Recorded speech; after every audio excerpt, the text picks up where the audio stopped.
जय श्री कृष्ण दोस्तों, राधे राधे। अमावस्या कब है? सर्वपितृ अमावस्या 2025 21 या 22 सितंबर। देखिए संपूर्ण मुहूर्त व महत्व। नमस्कार दोस्तों, मैं हूँ तृप्ति गुप्ता। स्वागत है आपका आपके ही चैनल में। आज हम बात करेंगे सर्वपितृ अमावस्या 2025 की। कई लोग उलझन में रहते हैं कि यह तिथि 21 या 22 सितंबर को है। तो आइए जानते हैं सही दिन कौन सा है और इस दिन के कुतुब व रोहिणी मुहूर्त का महत्व क्या है। साथ ही क्यों कहा जाता है कि इस दिन तर्पण करने से पितर प्रसन्न होकर अपनी संतान को आशीर्वाद देते हैं।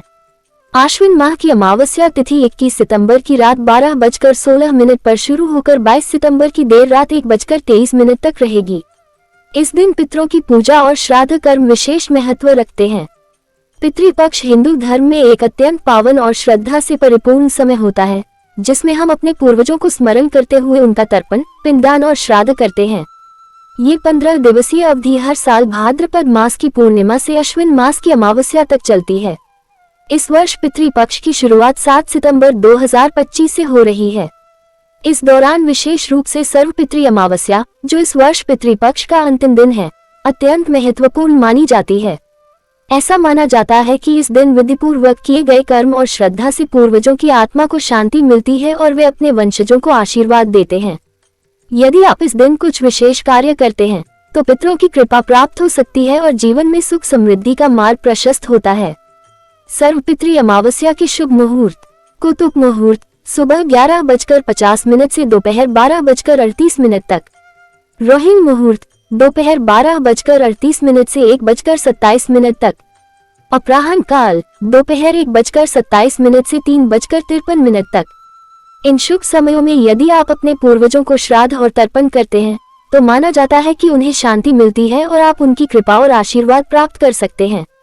सर्वपितृ अमावस्या उपाय। सर्वपितृ अमावस्या के दिन कुछ खास कार्य करना अत्यंत शुभ और लाभकारी माना जाता है, जिससे पितरों की कृपा प्राप्त होती है। इस दिन सुबह जल्दी उठकर पवित्र नदी में स्नान करना चाहिए। यदि नदी में स्नान संभव न हो तो घर पर गंगाजल मिलाकर स्नान किया जा सकता है। इसके बाद पितरों के लिए तर्पण और पिंडदान अवश्य करें। सर्वपितृ अमावस्या के दिन गाय, कुत्ते, कौवा, देवता और चींटी के लिए भोजन निकालना भी बेहद पुण्यकारी होता है।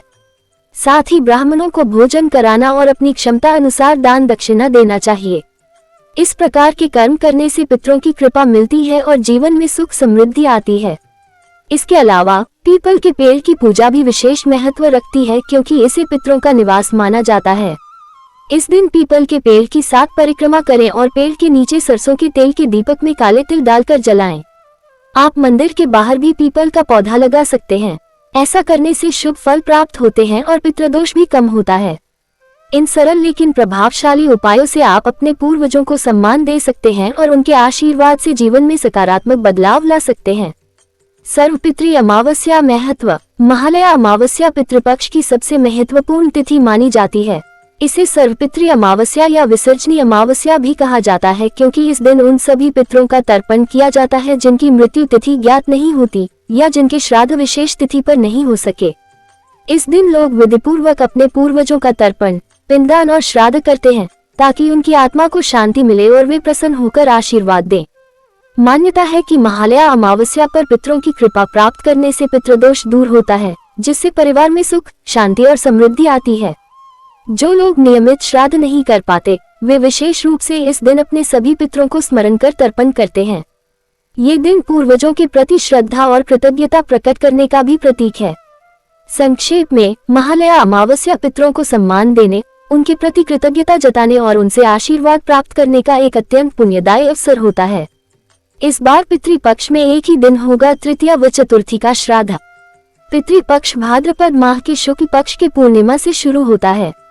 भाद्रपद माह की पूर्णिमा तिथि इस बार 7 सितंबर को है। ऐसे में पितृपक्ष की शुरुआत 7 से ही होगी। इसका समापन आश्विन मास की कृष्ण पक्ष की अमावस्या तिथि 21 सितंबर को होगा। खास बात यह है कि इस बार तृतीया और चतुर्थी का श्राद्ध एक ही दिन 10 सितंबर को पड़ेगा।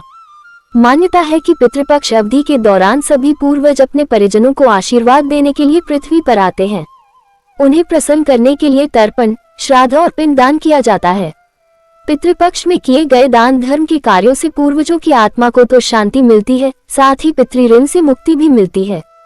आश्विन कृष्ण प्रतिपदा को नाना नानी का श्राद्ध, पंचमी को जिनकी मृत्यु अविवाहित स्थिति में हुई हो उनका श्राद्ध करना चाहिए।